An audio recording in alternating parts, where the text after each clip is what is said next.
James Baldwin once said, nobody, no man or woman, is precisely what they think they are. Love is where you find it, and you don't know where it will carry you. In an ideal world, who we identify ourselves as would continue to be a question, the answer to which is ever evolving, and people will never feel prejudice in the name of religion, caste, or gender. In an ideal world, who we choose to love will completely remain a personal matter. But given that here we are, identity is not about how people see themselves, it's a cage that traps us, that we are expected to continue to stay bound to. Think of an author then who dared to look beyond gender binaries, who acknowledged that love or sexual relationships could exist between two people of the same sex. Think of a story defying societal norms and prejudices against homosexuality 68 years ago. Today, we are here to discuss about Giovanni's Room, written by American writer and civil rights activist James Arthur Baldwin. Coincidentally, 2024 also marks the 100th year of his birth. He was born on 2nd August 1924. Hi everyone, my name is Nikita, and we are here to speak about Giovanni's Room on our podcast, Nikita Talks, which is a new series on our MWM community. I welcome you all. And now I would like you to introduce you to my guest for today. My guest for today is none other than Aparajita. She's someone who loves stories. She writes stories. She brings her own unique perspective to what a story and its characters are trying to say. She has reintroduced me to the joy of reading fiction. Hi, Aparajita. Hi, Nikita. Thank you for inviting me on this Nikita's Talks. Yeah, so I'm not sure if if I would like to come up with a different name for the series because like more than what I have to say, I think what our guests have to say here is will be of more significance here. So to start with, before we start discussing about the book, I would like to ask you how important stories are in our lives, especially stories that defy existing prejudices and societal norms. A very good question, first of all. Now, what I would like to say is that why stories are important. A reader, it has been said, okay, a reader can be very empathetic to others' pain. Most readers are. Because when we are reading stories, when we are involving ourselves in the characters' lives, we see things from their perspectives. We feel the things that they are feeling, which is a unique experience that does not involve in our everyday's life, right? We don't like to put ourselves in other shoes. We always think from what we are experiencing, and if an incident happens, we see things from our own thought process, with our own faith, and we judge them accordingly. But when you start reading, when you start to see how others see, like for example, like so gay person or a person who has some kind of sexual identity that is not considered like normal, that is like a very controversial word nowadays. But yeah, like in our society, like we consider straight people as normal and every LGBTIQ people as queer, and they hate that word. But we don't consider things from their perspectives, and stories helps you see that, um, understand exactly what they are feeling. Yes, you can't ever experience the same thing as they are doing, but at least it will open up your mind to even have a thought process that yeah, they are not wrong, they are not weird. What they are feeling is also what you also feel for the same person. It's just that that person can change and that gender can change. That's it. Oh wow. Uh, so do you feel that loving another person is, more about identifying the other person and appreciating their qualities as a human being rather than, uh, looking others through the lens of what gender they have or how do they identify themselves? Yes, absolutely. Like, I think I'll say like this answer will relate with the first question as well. Like as a reader, when I'm reading a book and I'm falling in love with the character, I don't exactly remember how they look, but what they are experiencing through, what they are actually saying, their thought process, I am falling in love through that. So that happens in real life as well. A person, it could be a male or a female, and who they are liking uh, could be any other gender, and it does not exactly matter. And it's just a feeling, right? And you can't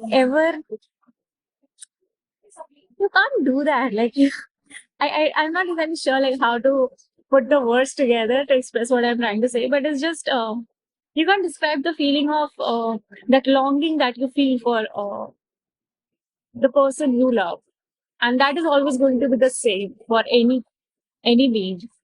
So how do we define love? How do we define love? What all the writers has already tried to define it in their own way. For me, love comes from the feeling that every act that you do, every effort that you make, you feel like it's worth it. Of course, you're going to put 100% into whatever that you have into that relationship. And it can be any kind of relationship. Love is not just about romance, romantic kind of a thing. It could be like for your family also. But I'll talk about like when you say love, the thought of the face of my father pops up in my mind. So my father, like at one point of a time in our life, he was like struggling a bit, and I remember at that time, for us buying like 500 rupees, like spending 500 rupees for like a any in unnecessary kind of thing was not exactly good.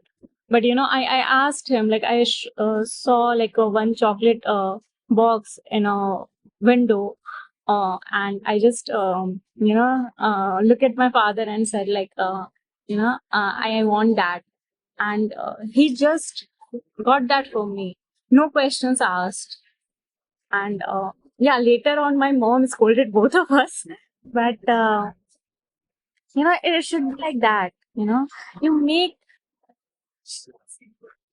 you make sacrifices, but you won't feel it like it's a sacrifice, because the smile of that person in front of you is worth anything, even your life. So that's love for me. Wow, that's so beautifully expressed, Prajita. That's small instance from your life, uh, in itself that holds so much, and like simply depicts the love and affection that your father has for you. So thank you for sharing that very sweet, story with us. So now let's dive into uh, Giovanni's room, what it is all about, what transpires in the story, and what are some of your takeaways from the book? Okay. So Journey's room actually follows the story of the protagonist David, and David is struggling with many things in his life.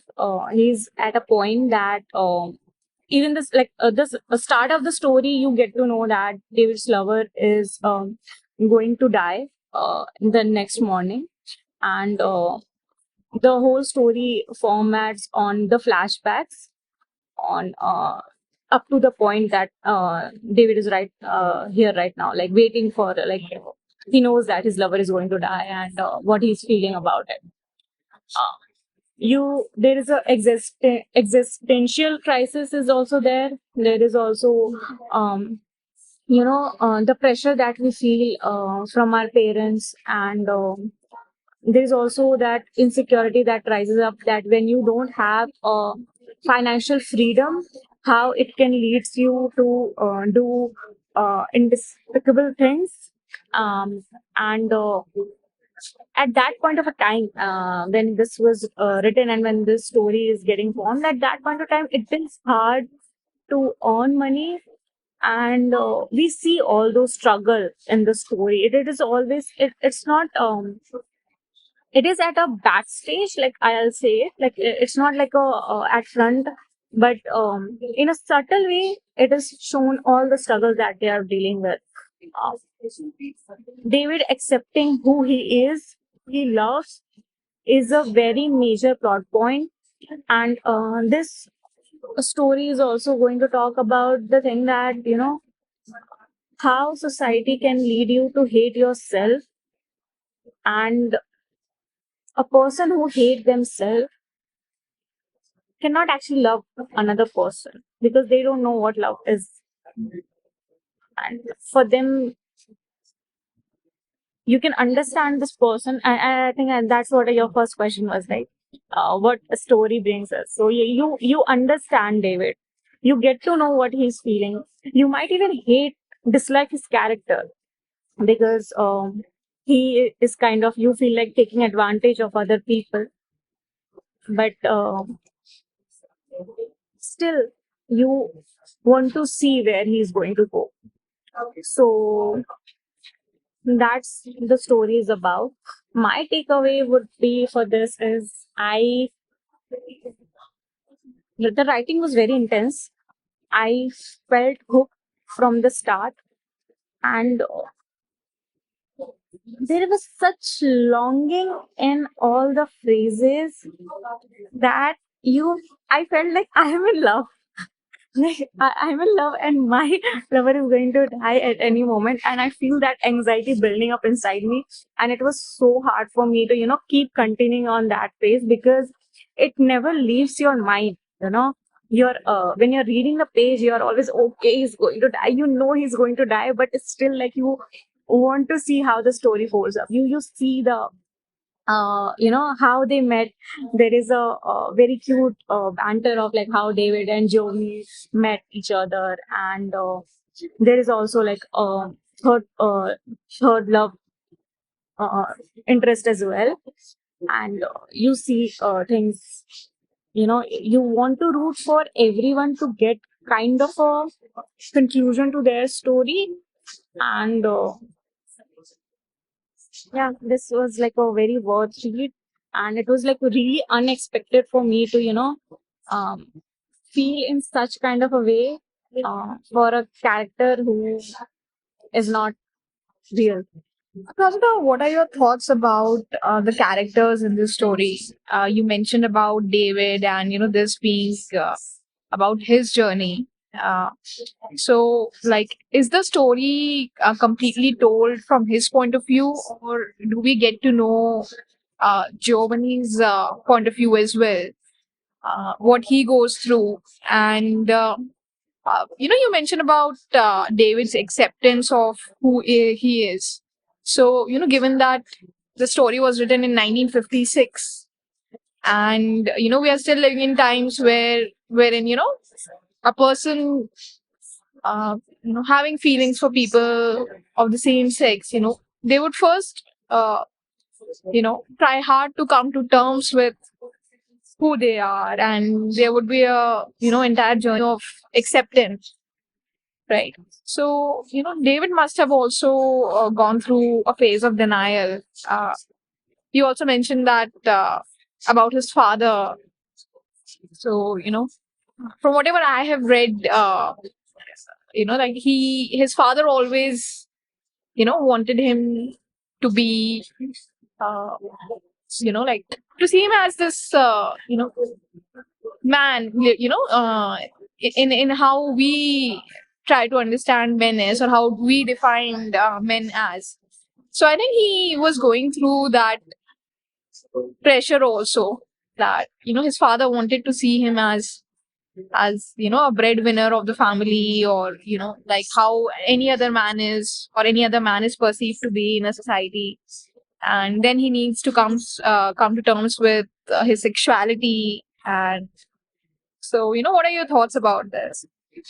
Okay, I think you have asked like too many questions in one, because all aspects of it is like very different. When I talk about characters, we can take out from the story. There are like many. Okay, and all the story has been told by David's point of view as well. You don't get to see others' point of view, but still you get kind of an inclination on what they are going through. So you see, David is kind of a jerk in a kind of a way that he see the person they are struggling with. He see how his actions are affecting them, and he because he is going internally a lot himself, he does not exactly react in a way that he wants to.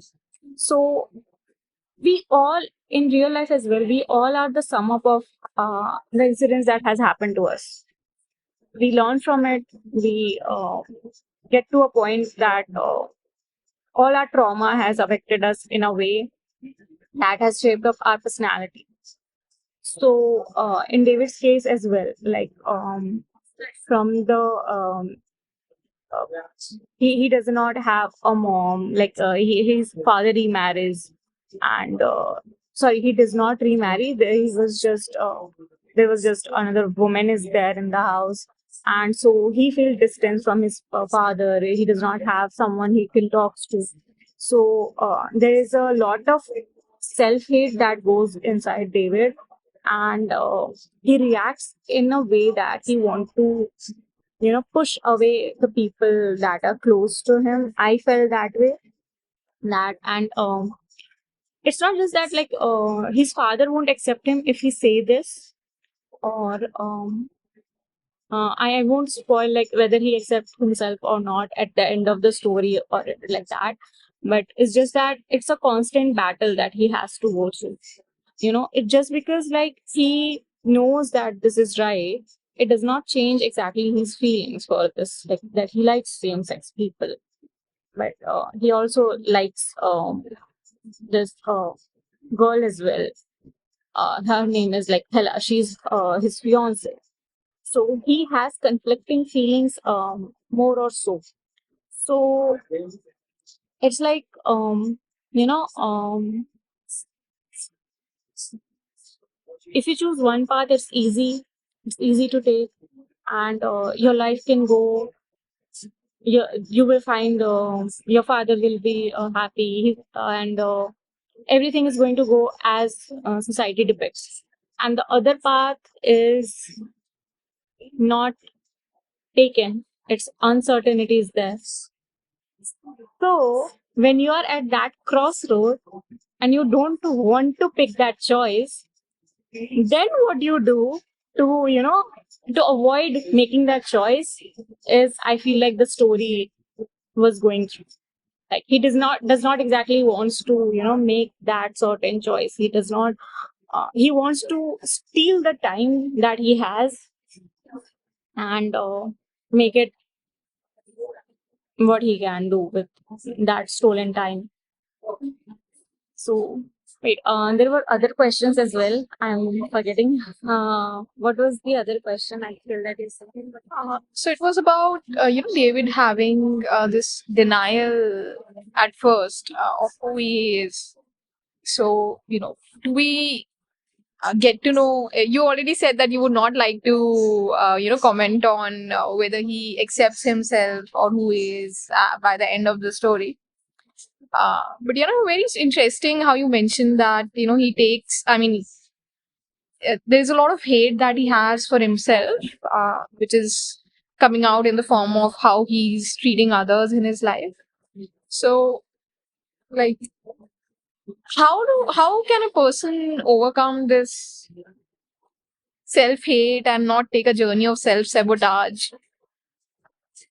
What are your thoughts? Okay, I'm not a therapist, but in general, I feel like, and because this is something like, yeah, until unless you have felt some way, um, you can't exactly know on what exactly are the struggles. The stories can help you, or like if people are like telling you that yeah, I'm going through this and I'm going through that, I'm going through depression, or I'm going through self sabotaging myself. But until unless you have felt it in your core system to know that you're not okay inside your own skin, you don't know how that feels exactly. You can you can try as much as you can, but it is just not possible. But still, I think a lot of self hate comes from the fact that you don't know why you're feeling that hate, why it is, why you think it is not okay for you to love the same sex people, or be different. Why do you feel that? It like for his, as we take David's example, it could be because like his parents, his father wants to depict him in that way, and he feel that if he cross him in that sense, he might not get his approval. So why he does not want to why he wants to avoid that? Because he loves his father. He has been distanced from his father since childhood. So any which way that he can get that, he does not want to lose that connection with his father. That could be the reason right here. So one has to understand where these feelings are coming from. You always have to look inside yourselves only to get what is the root cause of. Sometimes we just when you say na like go for a self learn journey, like go to solo trip, get to know yourself, and you think like, oh, what is there to know about myself? I do this, I do that. I like to party, I like to go out. I'm this person, I know this. What else is to know about me? Why exactly you like to party that much? Why do you think that I have met some people who likes to party, and they say they want to party because they want to be surrounded by people all the time. And when I say why they want to be surrounded by people all the time, again it's because they don't want to feel alone in that sense, and they're scared of being alone. So why they are feeling being scared of alone? That also stems from the fact that they have been alone since childhood, and the parents were not at home, and they had no siblings and all. So they have always been alone, and that was scary for them. So now they have surrounded themselves with people. So you have to know where that root cause is stemming from. So that is what it means to, know yourself. And when you know yourself, then you might be able to, see and understand. First, you have to accept it, then only you will be able to think about the solution. There is no even solution. You might be like, yeah, okay, I do this self sabotage thing. But now, when it's triggering, I know where it's triggering from, and you can think about something else at that point of. So, yeah, that's what I see. That's wonderful, Prajda. Actually, I'm learning so many things through this conversation, and I'm just going to hear back the conversation once we finish the recording, just to pick up on these, subtle and yeah, important points that you have made about, trying to understand yourself, you know. So that's really very insightful. So, uh, I have read the first two chapters of the book, and I felt that, James Baldwin, the manner in which he has written the story, it makes you feel like he's a very keen observer of life. And it's not possible uh, to write an intense and painful love story uh, in such a way until and unless a person has had those kind of experiences, which makes them impart that kind of depth to their writing. So, what do you feel about the manner in which the story has been narrated? And, in your experience, have you read any other books which, evoked a similar response after reading? I think as I said, like in the first, right, I absolutely love the narration and how it has been written. I did not want to keep reading because it was like too painful, but at the same time, it I was not able to leave it alone as well. I wanted to get the story. I wanted to know the ending also, and I wanted to see where it went after it. Even at like at the last till of the point, I like okay, I would have been giving the spoiler. So yeah, let me stop myself there. But yeah, so if I talk about if any other story has given me the same kind of response, I'll say the Song of Achilles. That was also by Madeline Miller, and it was also like about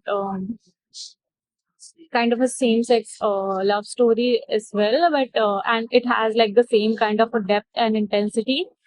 And if I go through the question that you said, like one has to experience the same kind of a love to write such kind of a story, I feel that has to vary. Okay, um, let's say you have felt a loss, and that loss could be anyone. It could be have the same impact on you, and you can write it in the same way. I think actors and even writers do that, right? They actually were thinking of something that has hurt them in that moment, and then they write about it.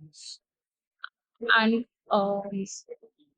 it that could be it. So yeah, it is important for you to experience anything like that. And okay, one example I'll give. Let's say a kid is there, okay, and he a very small kid, and he fell down and he got hurt, and this is the first time that he has fallen down, for his fall. So for him or her, for the kid, it's the first encounter with pain, and for them it's unbearable. If you ask, they're crying so loud. So for them, that's the meter, right, that they are looking for. So any person for them, that pain could be something else, right? And it does not exactly have to be like, heart wrenching, but it's just that you have to associate yourself with the what exactly is pain for you, and you have to write that. So I think that will impact the same way, I feel. But yeah. Okay, so here I would like to, share about James Baldwin, a bit about his life.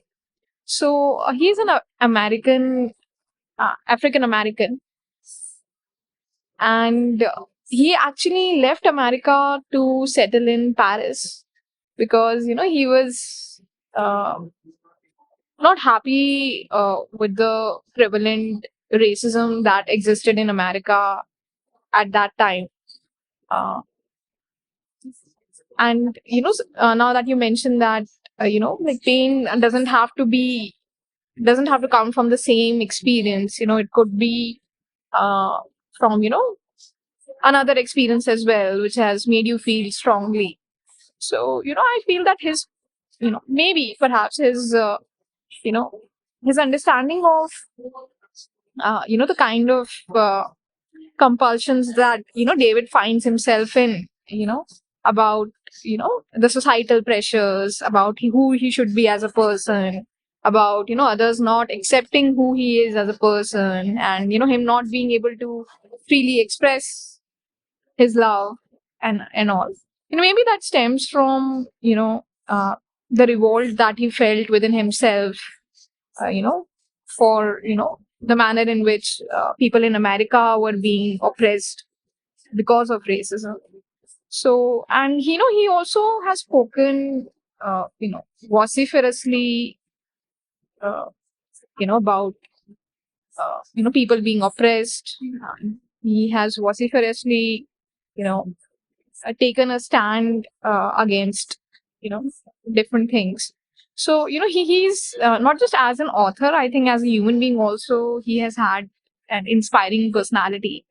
And his work, this year will mark 100 years of his birth. But you know like we are here talking about a book that he wrote back in 1956.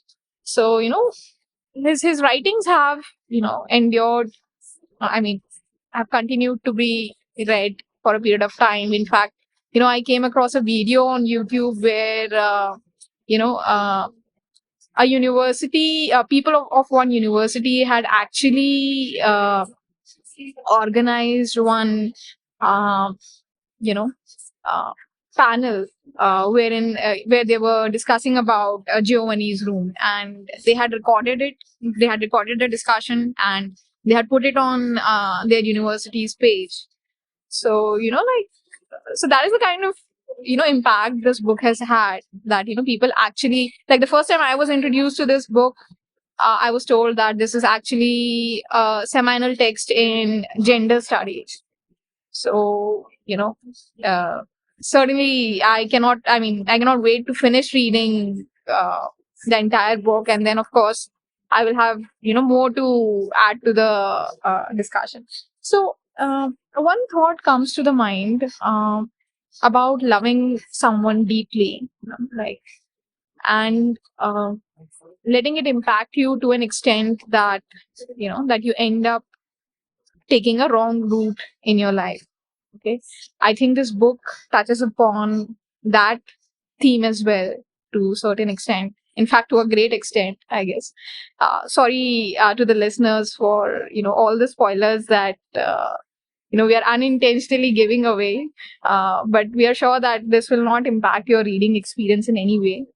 So, uh, so loving someone deeply, but at the same time, not losing that sense of rationality, that you know that your life is also important, and you should actually not end up uh, ruining your life because you have strong feelings for a person, and and then you're not able to be with them. uh, what are your views on this? Actually, I'll say, um, I think, like, when you asked me what is love, I said, like, the sacrifices should not feel like, like a sacrifice. Mm. So now here comes what you're asking right now is like the next question, like, at till what point you are going to make the sacrifice?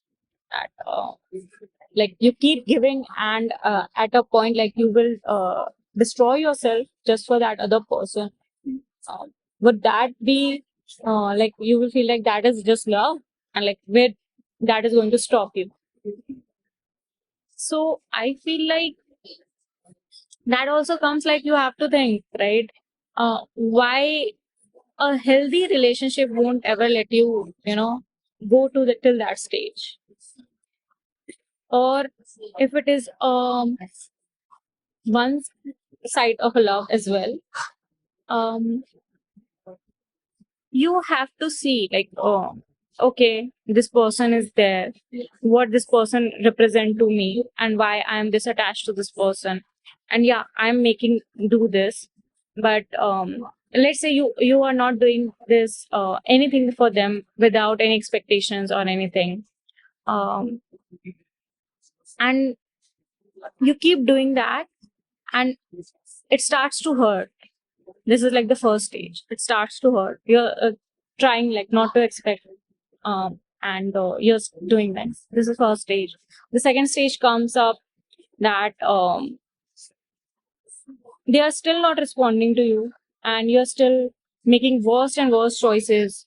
Like maybe you start to change yourself for their pleasure, or you're making financially wrong decisions. Like in general, like I'm talking about in real life, right now, what we are doing, right?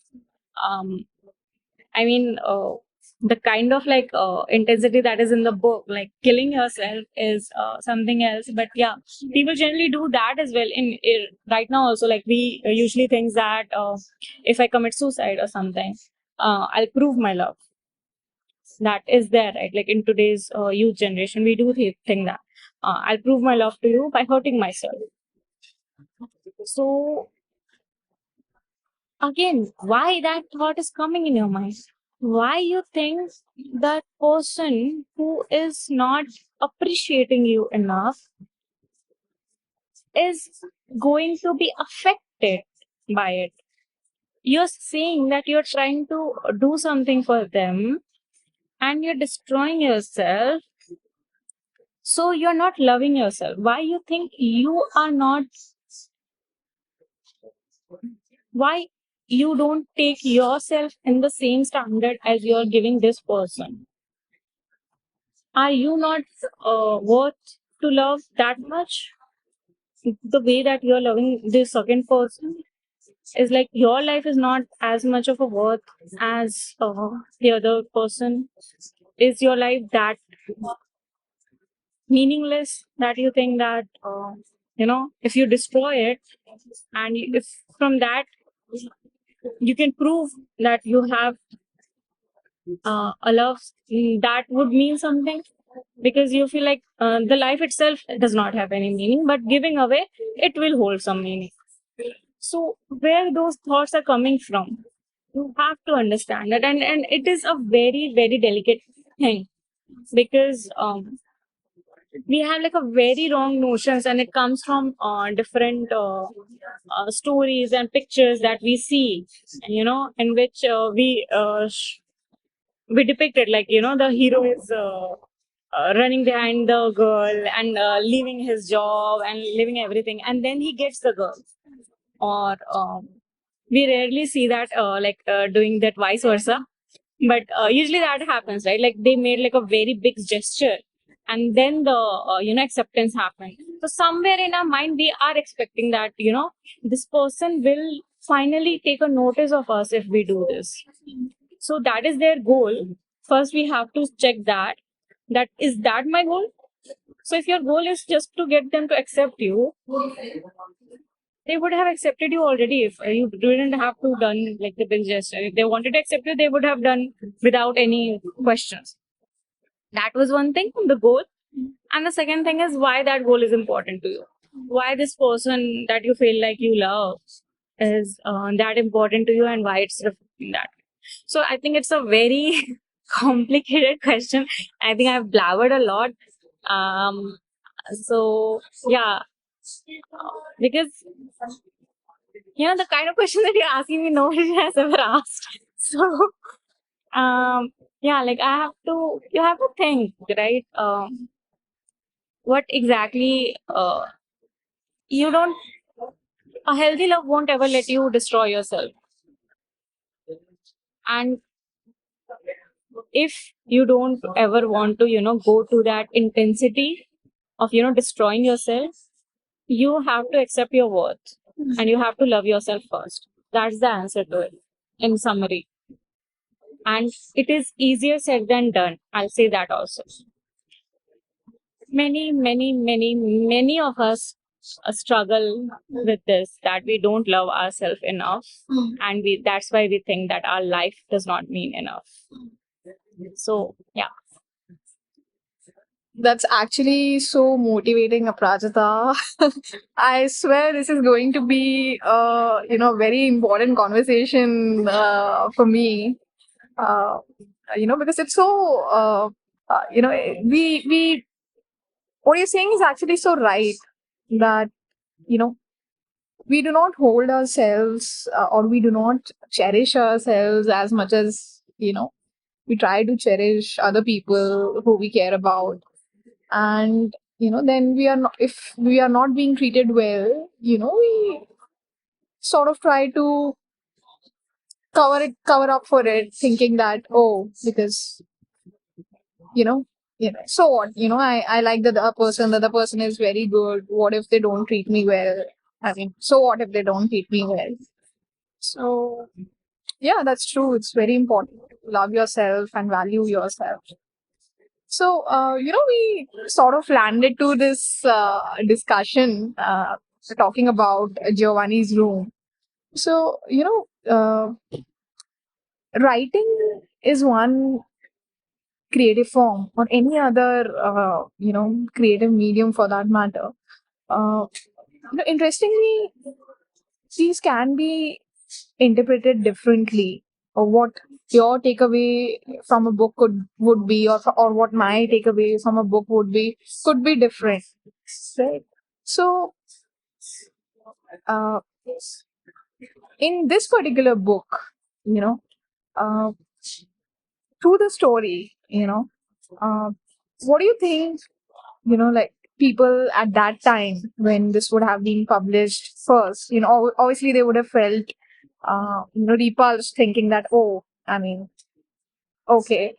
uh, so uh, what do you think would have, helped this book come such a long way, given the kind of, you know given the kind of confinements that we see that exist in the world today? Like, in India, same sex relationships have been decriminalized only in 2018. Okay. Which is like 6 years ago. Okay. And still, same sex marriage in India is not legal. Okay. So, given the confinements, given the character of our society, you know, how do you think this book would have been perceived by the readers back then? And what do you think has helped this book, come such a long way, and, stood the, has helped it stand the test of time? Okay, I get your question. First of all, I'm not exactly obviously I can't say it for like as a matter of fact what they have felt at that point, but I'm assuming in here, um, at every era of our world, like that we have been with the since the time the civilization has come, I'll say this, that there are always going to be people, right, who are not that acceptable of changes, and there are going to be people who are more broad minded and who are ready to see things from others people's view. Now we call them as readers. In readers also, I'll say, yeah, some are little bit reluctant to accept this kind of stories or get their shoes dirty. Yeah. But even if there are small percentage of people there who are ready to see this story and who are ready to accept it, it will go on, right? Because just because it is small, that does not mean that it's null. And once he has written it, he has kind of created the first step, right? He has taken the first step that I'm writing the story, and he might have, like, as a writer, he thought that he would have known, right, that it might not be acceptable, people may not like it, but who was he writing for? The people who he was writing for, they would have accepted that. And those people have carried it forward. Right. So us also, like slowly, like the people who support LGBTQ are increasing. And yeah, right now in India also, like the same sex marriage is not allowed. But slowly, I feel like that will change as well. It might take decades or some more decades, but I feel like when there is a will, there is a way. Okay. So, Aparajita, just one last question. And this is something that I've picked up from another podcast. So, one of the authors that I look up to, Nilanjana Roy, she has written, recently her book Black River was published, and before that, she has written a book called Wildings. Uh, so she was a guest on this podcast called as The Seen and the Unseen, which is one of my favorite podcasts. And she was sharing about, her conversation with her grandmother. And I think her grandmother asked her that, like, if the society was different, if it, quote unquote, allowed people to, uh, like people who are of the same gender, like, would you then want to, you know, engage in one such relationship? Or, would you then consider that, that you might as well fall in love with a woman and stuff? So Nilanjana replied that, like, she replied in a very matter of factly way that, like, naturally, wouldn't that be uh, a natural response that, why wouldn't I want to, you know, like someone who is of the same gender? So, do you feel that, like, I started the podcast with a quote from James Baldwin, which says that, nobody, no man or woman is precisely what they think they are. So, do you think that because we have been conditioned in a certain way, even if, you know, there are more of us, you know, who would like people of the same sex, we have a tendency to suppress those feelings, and we rather want to act according to what the society expects of us, because that is more, maybe in a way we can say that that is a natural or easier path for us to take rather than the other path, which might hold many other obstacles. Something to think about. Um, See, like when you were saying these things, and the question you just said that Nilanjana was asked, um, that if there was a society where all same sex is like marriage and anything kind of a thing is said to be like normal, and like it's like a regular thing that is there, then would you have dated a woman or something like that? See, when we ask this question now, um, then you're kind of, how, what word should I use? You're kind of minimizing the emotions of the straight people as well, right? Here, straight people, or not all people, are going to be like, liking some other, right?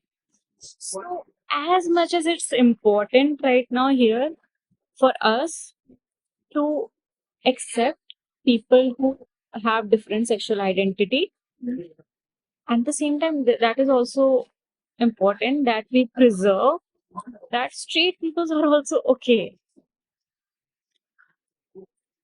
It's about your right to choose that we have to think about.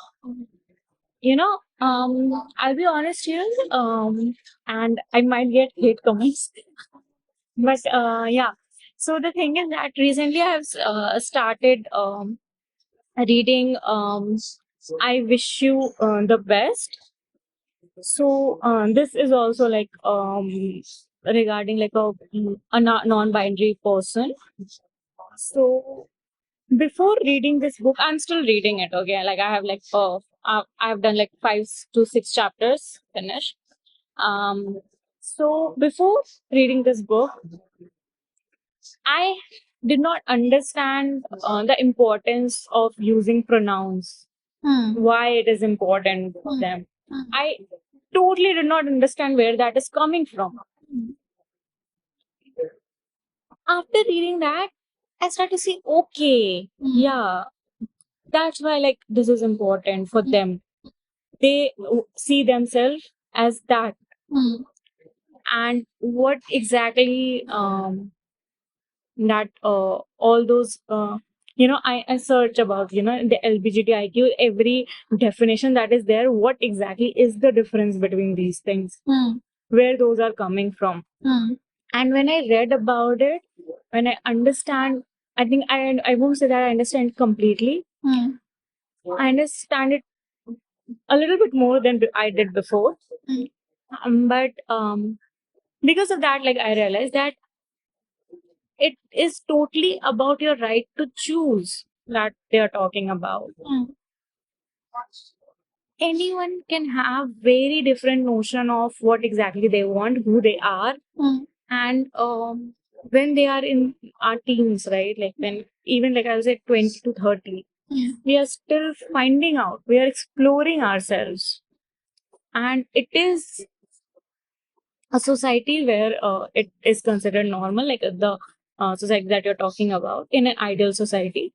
If I was there, I will feel like I will be more comfortable in exploring myself. And but yeah, at the same time, you have to be considered that in that ideal world, the straight people also should be able to say that, yeah, I'm straight and this is what I want. So that right, that in ideal world, that right should be the same for everyone. And then they will be able to explore, they will be able to understand who they are. And once they know, I think then they won't be that scared. They won't be fearful of being, even like saying their own name. So yeah, that's what that's. Usage of the right pronouns is, actually something that I also want to educate myself on. And I feel that, this is also something that should be a part of curriculums in schools. Because, so often in our conversations or even in the books that we read, people are only identified as either he or she. Whereas, like you said, there could be people who are non-binary who would want to identify themselves differently. So, you know, there's still a long way to go before, uh, you know, an entire umbrella of different pronouns is brought into usage that actually recognizes people, you know, who belong to uh, a different. I mean, yeah. Yeah, it is important. Actually, I am reading the book and it is hard for me to associate, when whenever like I read, okay, I feel like what are they saying? Like it's just, like I know why they are using it, but it's still like in the back of my mind, like how you're reading it, and sometimes even there is a wrong word, you read it at, like that.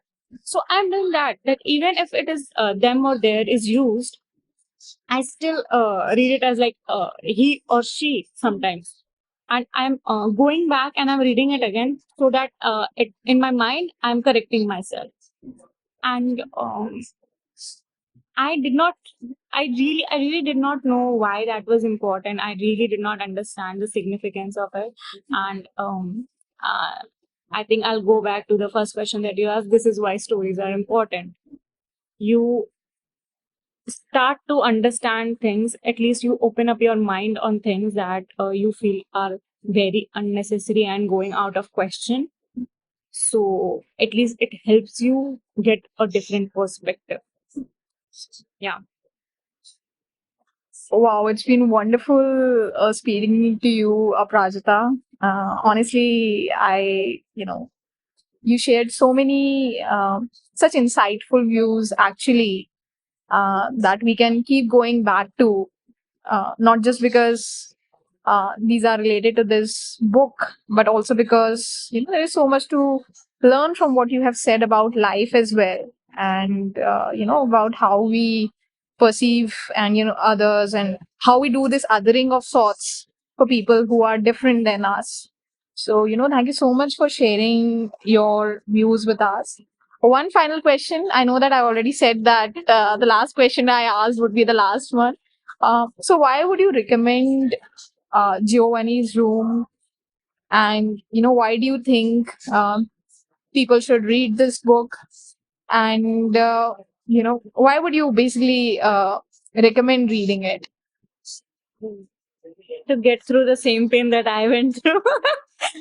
Okay, so the first will be like um to be honest, I liked it because like it has like a very intense romance angle to that.